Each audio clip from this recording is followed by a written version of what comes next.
warahmatullahi wabarakatuh.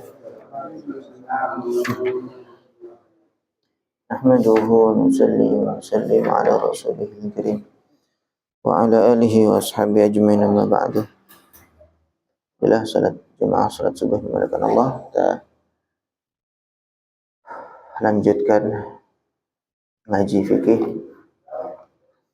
Kita buka majelis kita dengan kiram al-Fatihah untuk guru-guru kita. Ya hadratin Nabi Mustafa Muhammadin sallallahu alaihi wasallam wa sallam.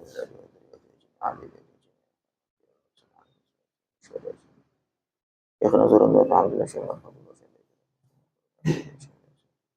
Syai'an zaidina man bari wa ila al-Subhanir Rahim. Ibn al-Mughni. Allahumma salli fil bari al-Fatihah. A'udzu billahi minasy syaithanir rajim. Bismillahirrahmanirrahim. Alhamdulillahi rabbil alamin. Arrahmanir Rahim. Maliki yaumiddin. Iyyaka na'budu wa iyyaka nasta'in. Ihdinas siratal mustaqim. Siratal ladzina an'amta 'alaihim ghairil maghdubi 'alaihim waladdallin. Amin. Bismillahirrahmanirrahim. Faslun fima yajibu 'alal waliyyi, hal-hal yang wajib atas wali, lima waliyihi idza balaghat tamyizi, untuk orang yang di bawah kewajibannya ketika sudah mumayyiz, sudah menginjak dewasa. Ini hal-hal yang wajib atas wali kepada orang-orang yang di bawah kewajibannya ketika sudah mumayyiz. Mumayyiz itu sudah beranjak besar. Ya'lam, ketahuilah, annahu, sesungguhnya, la yu'maru ahadun, seseorang tidak diperintah, mimman la tajibu alaihi salatu bifi'liha, dari orang-orang yang tidak wajib sholat, illa as-sabiyyul mumayyizu, kecuali anak kecil yang mumayyiz. Diketahuilah bahwa orang-orang yang tidak wajib sholat, kan kemarin syarat wajib sholat apa? Yang pertama Islam, kemudian dia balik, sudah dewasa, kemudian akalnya sehat juga, tidak gila, tidak sedang pingsan dan seterusnya, kemudian suci dari haid dan nifas. Orang haid dan nifas ya itu juga tidak diperintahkan. Semua orang ini yang di luar orang Islam ataupun kemudian yang lainnya itu tidak diperintahkan untuk sholat. Illa as-sabiyyul mumayyizu, kecuali anak kecil yang sudah mumayyiz. Mumayyiz itu bagaimana? Bi ayyakula, sekiranya dia bisa makan, wa yashraba, dan minum, wa yastanjiya, dan dia bisa istinja, bisa cebok, wahdahu, dengan sendirinya. Sudah bisa cebok sendiri, bisa makan sendiri, bisa minum sendiri, itu namanya sudah mumayyiz. Kalau secara bahasa, mayyaza yumayyizu, itu artinya sudah bisa membedakan mana yang baik, mana yang buruk, bisa milih. Tapi ya ukurannya bisa diukur dengan bisa makan sendiri, istinja sendiri. Nah, itu sudah mumayyiz. Jadi belum dewasa belum, tetapi sudah diperintah. Zakaron kana au untha, baik laki-laki ataupun perempuan. Wajibu 'alal wali, maka wajib atas wali, aban kana au jaddan, baik wali itu berupa ayah atau kakek, awasiyan, atau orang yang diwasiati untuk mendidik anak ini. Wajib apa? Ayya'murahu, untuk memerintahkan kepada si anak kecil yang sudah mumayyiz ini, biha, dengan sholat. Kapan memerintahkannya? Inda tamami sab'i sinina min umrihi, ketika sudah sempurna 7 tahun. Jadi mumayyiz itu ya sekitar 5 tahun, 6 tahun itu sudah mumayyiz. Nah, 7 tahun wajib sudah memerintahkan mereka nih untuk sholat, laki-laki ataupun perempuan. Nah, 7 tahun sudah mulai usia SD lah. Ini wajib bagi wali. Wa ayyadribahu, dan hendaknya memukul anak itu, ala tarkiha, karena meninggalkan sholat. Inda tamami 10 sinin, ketika sudah sempurna 10 tahun. Masih umur usia 7 tahun diperintah, ayo nak sholat, ayo nak sholat. Terus, tapi kalau misalnya bilang masih belum mau sholat, masih lari-lari, dibiarkan. Tapi terus, sampai sempurna 10 tahun, kalau masih membangkang maka dipukul. Di hadits Tirmidzi, berdasarkan hadis yang diriwayatkan Imam Tirmidzi, murus sabiyah, muru perintahkanlah oleh kalian as-sabiyah, anak kecil, bisolati dengan solat idza balagha sab'a sinina, ketika sudah sempurna 7 tahun. Ini kata Nabi. Wa idza balagha 10 sinina, ketika sudah sempurna 10 tahun, fadribuhu 'alaiha, maka pukullah karena meninggalkan salat. Wa zada Abu Dawud, dan Imam Abu Dawud menambahkan fi riwayatihi, dalam riwayat beliau, riwayat Abu Dawud, redaksinya mirip, kemudian ada tambahan. Wa farriqu bainahum fil madaji'i, dan pisahkanlah tempat tidur di antara mereka.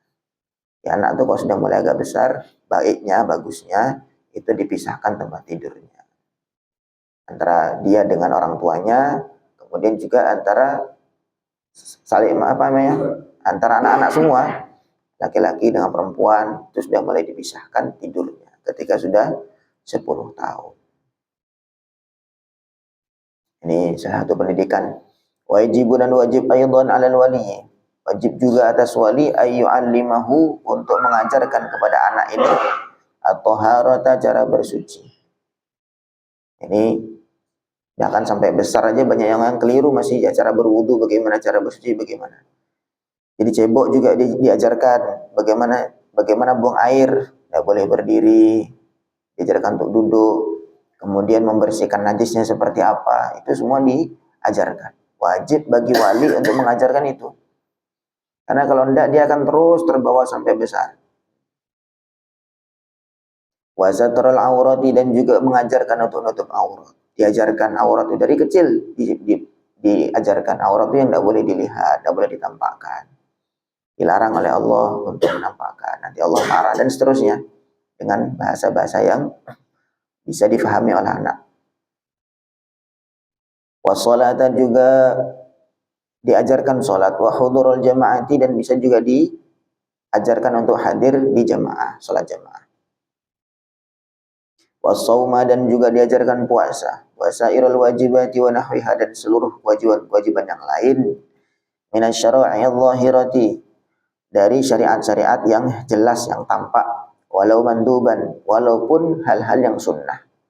Yang pertama tentu ya kewajiban-kewajiban dulu, kemudian selanjutnya yang sunnah-sunnah juga sudah mulai diajarkan. Karena tentu ya anak itu usia mumayyiz itu ya belum wajib itu semua, belum. Tetapi dia nanti supaya ketika usianya sudah mencukupi, sudah baligh, maka dia sudah siap untuk menjalani ajaran-ajaran agama, ajaran-ajaran syariat itu, sehingga dia tidak kaget ujuk-ujuk begitu. Wa ya'muruhu bidzalika, dan wali memerintahkan kepada anak untuk mengerjakan yang wajib ataupun yang sunnah. Wa an yu'arrifahu, dan hendaknya memberitahu kepada anak tahrim zina, haramnya zina, wal liwati, dan liwat. Liwat itu ya hubungan sama jenis. Wa syurbil khamri, dan minum khamar, wal kadhibi, dan haramnya berbohong, wa nahwiha, dan semacamnya minal muharramat, dari hal-hal yang haram. Bisa dikenalkan kepada anak bohong itu tidak boleh, menyakiti dan seterusnya. Wa yanhahu 'an dzalika, dan melarang anak itu dari berbuat yang haram, yang haram-haram. Wa yutlabu, dan dituntut juga, wa yutlabu aydan, dan dituntut juga minal wali, dari wali, ayu awida banatihi, untuk membiasakan anak perempuannya, mengudus sinil madhkur, dari usia yang sudah disebutkan tadi. Jadi mulai usia 7 sampai 10 dan seterusnya. Jadi mulai usia 7 usia mumayyiz, diperintahkan apa? Ala irtida'il hijabi, untuk memakai hijab asy-syar'i, yang syar'i. Syar'i maksudnya ya yang sesuai dengan syariat. Sekarang kan hijab kan macam-macam ya. Ada pakai hijab tapi rapat sekali sampai menampakkan bentuk tubuh. Itu tidak syar'i. Yang syar'i ya longgar, menutupi bentuk tubuh. Hatta la yas'aba, sehingga tidak sulit alaihinna, atas anak-anak perempuan itu, ba'dal bulughi, selepas dia balik, al-irtida'u bihi, untuk memakai kerudung atau memakai hijab. Sudah dibiasakan. Kalau masih belum mau ya enggak apa-apa. Memang ini bukan wajib, tetapi pembiasaan. Ketika dia belum mau, enggak mau ya enggak apa-apa, tidak usah dipaksa. Karena anak kecil memang belum wajib, tapi dibiasakan, dikasih tahu pelan-pelan, dinasihati. Wa illam yakunil amru ala wajhi taklif, walaupun perintahnya itu bukan taklif. Taklif itu pembebanan, sebagaimana dia sudah dewasa, sudah cukup usia untuk menerima kewajiban-kewajiban syar'i. Sebagaimana kita itu loh, aturan-aturan negara itu loh. Nah, begitu dia sudah cukup umur, maka ya tanpa pandang bulu, begitu dia melanggar ya langsung dihukum, kan gitu. Hukum-hukum di dunia. Anak kecil di jalan, dia nggak pakai helm atau bagaimana, ya nggak bisa dihukum. Nah, tapi mulai dibiasakan dari kecil pendidikan. Ketika dia sudah cukup umur, walaupun nggak tahu, ya tetap dihukum aja, kan gitu. Ketika dia sudah cukup umur, maka dia supaya tidak kaget, apa ini? Kok tiba-tiba dihukum? Oh, ternyata melanggar hukum. Dan dia ternyata sudah cukup usianya untuk menanggung beban syariat. Wa innama huwa ala wajhi ta'dib, tetapi yang demikian itu semua adalah atas dasar pendidikan. Qiyasan alal amri bis shalah, dikiaskan dengan perintah salat. Yang ada redaksi hadisnya itu adalah perintah salat. Murus sabiyya bis salati idza balagha sab'a sinin, itu kata Nabi. Tidak ada perintah untuk hijab dan seterusnya, tidak ada, tapi dikiaskan oleh para ulama. Maksudnya salat itu adalah hal yang wajib, yang utama, bahkan paling utama di antara sekian amal-amal. Maka begitu juga bisa dikiaskan hal-hal yang amalan-amalan yang wajib yang lain juga mesti disampaikan kepada anak ini. Wal hikmatu fi dzalika kullihi, hikmah dalam itu semua, at-tamrin adalah melatih alal ibadati wa ta'at, atas ibadah dan ketaatan. Jadi latih anak itu mulai dari kecil, liya'awidaha idza balagha, supaya dia membiasakan ibadah dan taat ketika dia sudah baligh, fala yatrukaha, sehingga dia tidak meninggalkan itu semua. Wa akhirat darbu lil ashri, kenapa kok diakhirkan memukul anak itu sampai usia 10 tahun? Kenapa enggak langsung 7 tahun aja mulai dipukul? Ya annahu uqubatun, karena memukul itu adalah hukuman. Wal ashru, sedangkan usia 10 tahun itu zamanu ihtimalil bulughi bil ihtilami, masa anak itu sudah mungkin untuk baligh. Ma'akauni hina idzin, disertai waktu itu usia 10 tahun, yaqwa, dia sudah mulai kuat, wa yahtamilhu ghaliban, dan dia sudah bisa menahan untuk hukuman itu. Jadi kenapa kok nggak langsung umur 8 atau 9 itu udah mulai dipukul? Tidak. Memang diakhirkan umur 10 tahun. Yang pertama alasannya karena umur 10 tuh bisa jadi anak itu sudah balik. Karena kalau secara fikih ya, itu anak itu sudah bisa haid itu usia 9. Nah, itu umumnya. Sehingga sudah memungkinkan. Karena ini kalau dia meninggalkan secara sengaja harus dihukum. Begitu juga dengan anak laki-laki. Usia 10 itu sudah ada kemungkinan dia sudah balik. Memang kalau balik itu bisa dilihat dari beberapa sisi. Yang pertama, kalau usia, nah itu 15, laki-laki perempuan, walaupun dia belum ihtilam, belum mimpi basah. Kalau dia usia 15 tahun, ya sudah, berarti langsung usia balik. Ini hitungannya hijriah ya. Karena hijriah kan lebih singkat waktunya, lebih pendek daripada Masehi. Kemudian yang kedua dengan ihtilam. Ihtilam itu mimpi basah, laki-laki atau perempuan. Jadi walaupun belum sampai usia 15, kalau usia 10, 11, 12 itu sudah ihtilam, sudah mimpi basah, ya sudah balik. Maka tadi itu sudah cukup umur untuk dibebani oleh beban-beban syariat atau kewajiban-kewajiban syariat. Atau untuk wanita ya haid itu. Wanita itu haid itu. Maka dia sudah balik. Nah, kemudian yang kedua alasannya karena dia umur 10 itu sudah mulai kuat untuk menerima pukulan. Kadang-kadang kita jauh di bawah 10 aja udah bisa mukul kalau anak nakal kan gitu.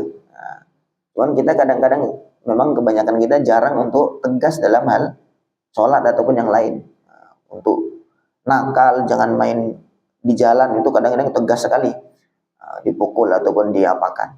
Tapi kalau sudah urusan sholat, nah kita tidak setegas itu. Kenapa? Makanya kita biasakan, kita didik anak-anak kita bahwa kalau untuk yang lain kita agak longgar tidak masalah, tapi untuk urusan agama kita tegas.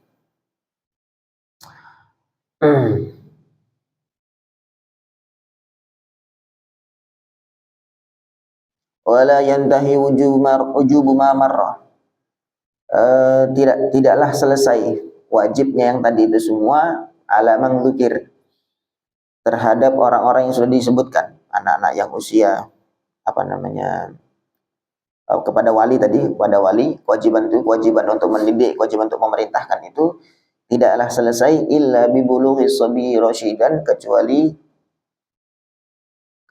dengan baliknya anak itu dalam kondisi dewasa, dalam kondisi rasyid. Rasyid itu maksudnya dia bisa mengerjakan amal itu dengan baik.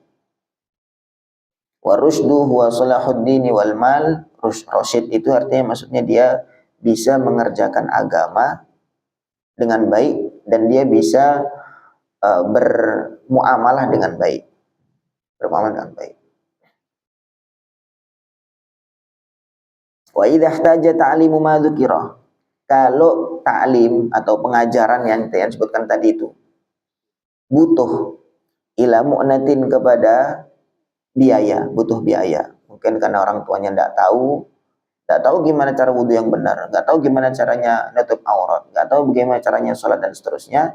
Kalau butuh kepada biaya, kan berarti tetap kewajiban, bukan berarti ketika tidak tahu terus tidak diajarkan, tapi diperintahkan kepada orang lain untuk mengajarkan, mungkin kepada guru ngaji atau kepada guru di sekolahnya dan seterusnya. Maka tentu butuh kepada biaya. Kalau ujrati seperti upah untuk pengajarnya, wanahwiha dan semacamnya, kanat maka bisa diambil fi mali sobi, dari harta anak kecil itu. Ini konteksnya dalam anak kecil yang misalkan dia sudah punya harta sendiri. Kok bisa anak kecil punya harta sendiri? Bisa saja. Misalkan dia mendapatkan warisan. Anak itu walaupun bayi, ketika ada keluarganya yang wafat, maka dia termasuk ahli waris. Dia berhak untuk menerima waris. Maka dia sama, kalau laki-laki dia dapat 2 kali dari perempuan dan seterusnya itu. Ya, walaupun anak kecil dia sudah bisa memiliki harta sendiri. Walaupun tetap nanti dipegang oleh walinya dan seterusnya, tapi dia itu milik dia. Sehingga nanti kalau ini pendidikan ini, kalau secara fikih ya, ngomong-ngomongan fikih ini bukan yang lain. Jadi biaya itu tidak harus bisa diambil dari hartanya anak kecil tadi ketika dia sudah memiliki. Fa illam yakun lahu malun, tapi kalau anak kecil itu belum memiliki harta, fa ala abihi wa in ala, maka wajib atas bapaknya sampai ke atas kakeknya dan seterusnya. Tsumma ala ummihi, kalau bapaknya juga tidak punya duit juga, nggak punya biaya, ala ummihi maka wajib ke atas ibunya, wa in alat, dan seterus ke atas, ke neneknya dan seterusnya. Ya, pertama boleh diambil dari anak itu kalau dia memiliki harta, biaya sekolahnya, ya pendidikannya boleh diambil dari anak itu. Kalau tidak, dia nggak punya harta, maka kewajiban ya wali, kewajiban kepada bapak. Allahu Akbar.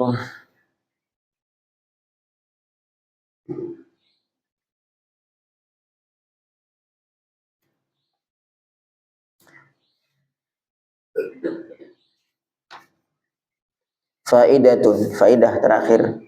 Wa awwal wajibin, hal pertama yang wajib, alal abai, ke atas bapak-bapak atau ke atas orang tua.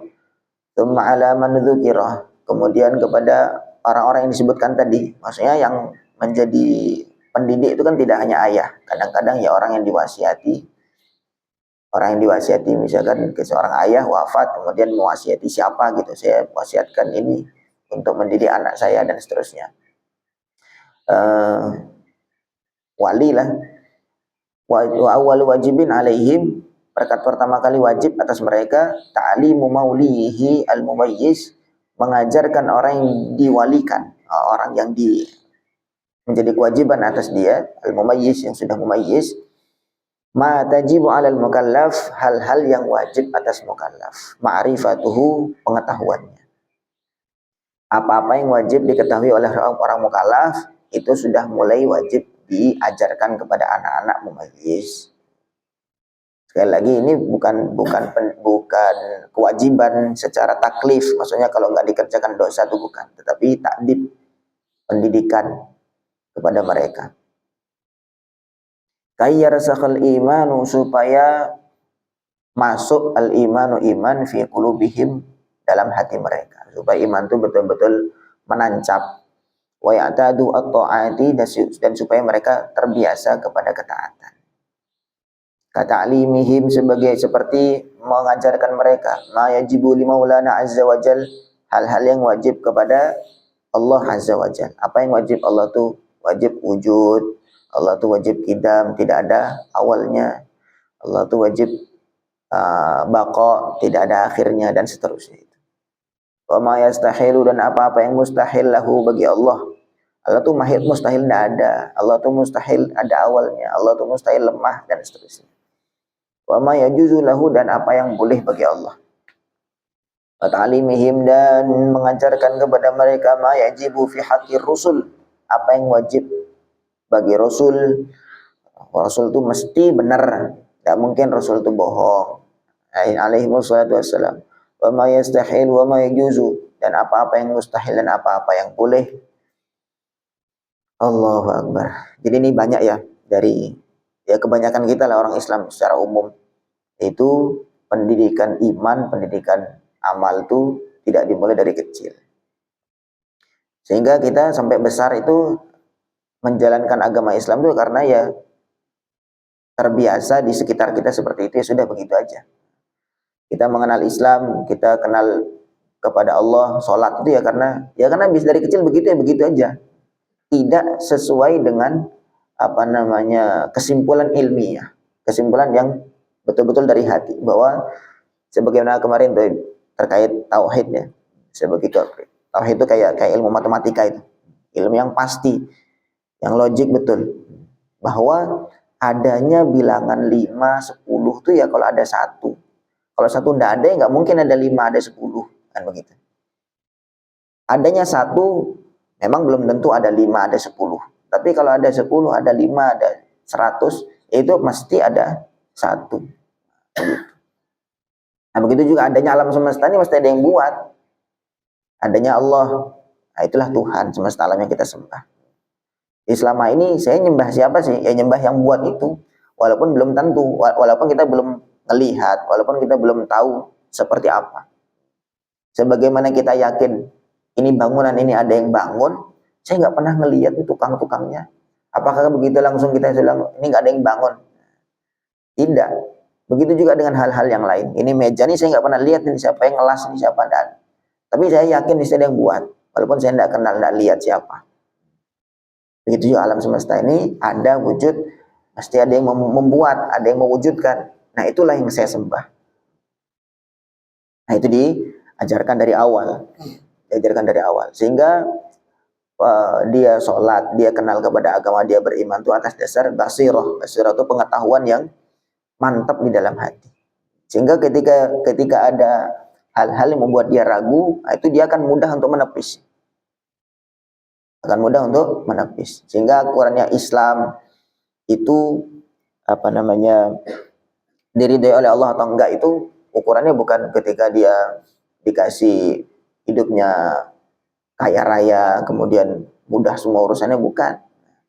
Tapi ketika dia mati dengan membawa tauhid, membawa iman kepada Allah, itu sudah kesuksesan yang sesungguhnya.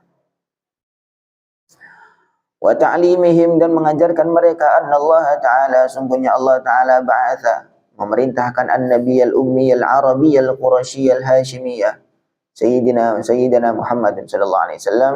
Allah mengutus Nabi Muhammad yang orang Arab, ummi, yang tidak bisa baca, orang Quraisy dari Bani Hashim, birisalatihi ila jamil khalqi, mengutus kepada seluruh makhluk, al-arabi wal ajam, orang Arab dan bukan orang Arab. Jadi walaupun orang Jawa, walaupun orang Jepang, walaupun orang Cina, semua nabinya adalah Nabi Muhammad sallallahu alaihi wasallam. Wal malaikat, bahkan malaikat, wal jinni wal jamadat, dan juga jin, bahkan benda-benda mati. Wa anna syari'atahu, dan sungguhnya syariatnya Nabi Muhammad nasakhat, adalah menghapus asyara'i'a qablaha, syariat-syariat yang sebelumnya diajarkan. Sekarang kita pakai syariat Nabi Muhammad. Nah, gitu. Dulu kan zaman Nabi Adam boleh nikah sama saudara kandung. Iya, itu saja syariat-syariat yang dulu. Sekarang syariat itu sudah dihapus dengan syariatnya Nabi Muhammad sallallahu alaihi wasallam.